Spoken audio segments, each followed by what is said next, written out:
5,000 টাকা আমার কাছে দাবি করছে না। কই বাবা আমার কাছে টাকা নাই, আমি মাছের ব্যবসা করি, আজকে বাজারে যাইনি, আমার গায়ে জ্বর। না বাবা আমাকে 5 মিনিটের মধ্যে 5,000 টাকা দিতেই হবে, আমার বিশেষ লাগবে কাজে। আমি বের হবো, আমি বলছি বাবা আমার কাছে দেখো টাকা নাই। আমি বলছি অনেকক্ষণ বাবা তুই এখান দিয়ে যা, আমি কখনো ওর গায়ে হাত তুলি নাই, কোনো সময়ও না। বাবা তুই এখান দিয়ে চলে যা। না, ও পাট করিয়ে আমার দরজাটার বাসা ভাঙিয়ে ফেলেছে। ফ্রিজের তারমার সব খুলছে, ফ্রিজটা ফাড়াই দেবে। এই দুইটা জিনিস ফাড়াইছে মাত্র, একটা হলো দরজা ভাঙিয়ে ফেলাইছে আর আল্লাহ ফাড়াইছে। ফ্রিজের যত বিদ্যুৎ ছিল সব ছিঁড়ে ফেলাইছে। 3 মিনিট সময় দেবেন তোমার, 3 মিনিটের মধ্যে যদি আমার টাকা না দাও আমি ফ্রিজ ফালাই দেবো।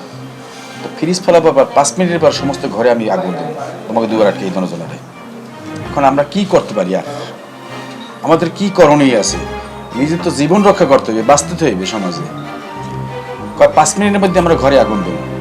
বিদ্যুতের তার খুললে দিলাম, কিন্তু বিদ্যুতের আগুন দিলে আমি নিজেও মারা যাবো, আরো পশুপতি খারাপ হইবে।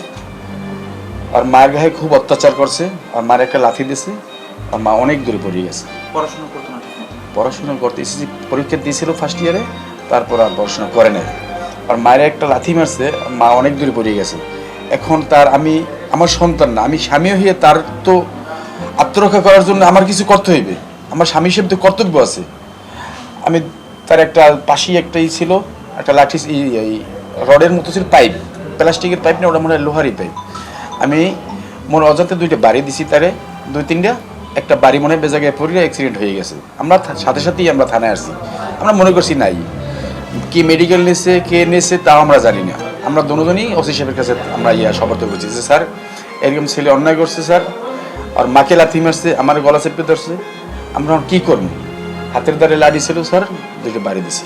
অনেকেই করছে বছর খানে ধরেই, ওই পোলা পানে ফোন দিয়ে নেয়, নেওয়ার পর কি খাইয়ে আমি তো আর জানি না। আমার না রান্না করতে দিত, চুলায় পানি দিত, কেন আমার গায়ে কলসা উঠেই পানি ঢালি দিত, সারা যেখানে লাকড়ি ছিল সব ভিজিয়ে দিত। ভাঙচুর এরকম করতো, করে আবার যাইতো, আবার ঘরে আসতো। এরকম আইতো রাত 12টা বাজে, ওই খ্যাতি ওখানে ওর ইচ্ছে মতো চলতো আর কি। আর তো যা করার মালাকে ব্যবহার করতো, সব কিছু বলা যায় না, বুঝছেন, সব কিছু মুখে বলা যায় না। এই রকমের করতে প্রচুর ধরে অনেক প্রচুর। আজকে তো ওই ওর বাবার সাথে ওই ইডে করছে, আমার কয় তুই আমার চোখের সামনে আইলে তোরে ধরে কালে সিটে ফেলাই দেবো, তুই আমার চোখের সামনে আসবি না। আমার ঘর ছোট, আমরা গরিব, ভাঙা চোরা ঘর, বুঝছেন, আমার কোনো সেফের জায়গা নাই, আমি যে সেফের জায়গায় থাকবো। এখন একটা ছেলেরে ডরাই যদি চলা লাগে, রাত্র হইলে ওই স্বামী বাজারে যাইতো, আমি মানের বাসায় বসে থাকতাম, আবার রাত্রে স্বামীর লগে আবার বাসায় আইতাম, আবার সকালে স্বামী যাইতে, আবার আমি মানুষের বাড়াই দুয়ারে কয়দিন থাকা যায়। আমি এরকম পলাই থাকতাম ছেলের ডরে, পলাই থাকার কারণে ওই বাবাই আইতো, ফোন দিত, কইতাম আমি বসেন আমি রান্না করি, আর হে না বসলে রান্না করতে পারতাম না, খাইতে পারতাম না আমরা কেউ। এইভাবে দিন অনেক চলে গেছে, তারপরও সহ্য করছি। ছেলে ভালো হইবি, আল্লাহর কাছে বলছি, কত নামাজ পড়ছি, আল্লাহর কাছে বলছি আল্লাহ আমার সন্তানকে ভালো বানাই দেন। আল্লাহ কথা শুনলো না, শেষ মাস তো এই ঘটনা হয়ে গেল। একটা বছর ধরে এর মধ্যে আছে আর কি, বুঝছেন।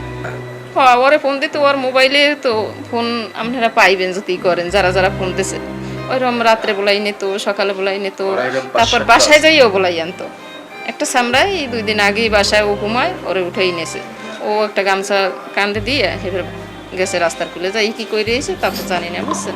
সব মশার বিরুদ্ধে সুরক্ষা দিতে এলো বসুন্ধরা এক্সট্রিম অ্যারোসল, মশার বিরুদ্ধে এক্সট্রিম সুরক্ষা। ছোটবেলা হইতে লালন পালন করে কে চায় যে সন্তান কি শুধু একটু বিড়াল পালে তার গায়ে তো হাত তুলতে চায় না, সন্তান তো অনেক কাছে। আমি ওরে অনেকবার যাইতে বলছি, তারপরও আমি একটা পিড়েনিস মতন আমার গলা চাপে ধরছে। এখন আমার বাঁচার জন্য তো আমার কিছু করতে হবে, বাঁচার জন্য হাতের পাশে লাঠি পেয়েছি। ছেলেটা চলে গেছে, আর ফেরত আসবে না, কিন্তু আমাদের পার্শ্ববর্তী এলাকায় আরও এরকম ঘটনা ঘটতে আছে রেগুলারই। কিন্তু এই মাদকটা যদি বন্ধ না করে, সেটা আরও অনেক ছেলে মেয়ে নষ্ট হয়ে যাবে, আরও এরকম জীবন হারা হয়ে চলে যাবে। এটা হলো আমাদের বাড়ির এলাকার পাশেই মাদকের ব্যবসা করে, অনার্গল ব্যবসা করে, সব ইয়াবাইতে শুরু করে সব যাবতীয় ব্যবসা করে তারা। তাদেরকে আমি অনেক দিন যেই ডাকু লইছি, এই দোকানে যেই বসছিও, এই দোকানটা বসে মাদকের ব্যবসা করে। আমাদের গ্রামের সড়ক পাশাপাশি গ্রামের দিকে কিছু দূর গেলেই আর দোকানটা আছে, ওখানে একটা ছোট্ট একটা চায়ের দোকান, তোবাজাল করে নাম, ওই দোকানের কাছেই ওর বাসা, ওইখানে বসে সে মাদক বিক্রি করে। এবং এই মাদকের কারণ এই পোলাপান, এই অল্প বয়সী ছেলে মেয়ে সব নষ্ট হয়ে যাইতেছে। বাবার মার সম্মান, তারা সম্মান তো দিতেই জানে না, এবং আরও পৃথিবী যে বাইসে থাকবে সে সম্মান নিয়ে, সেই সম্মানটুকুও রাখে না তারা।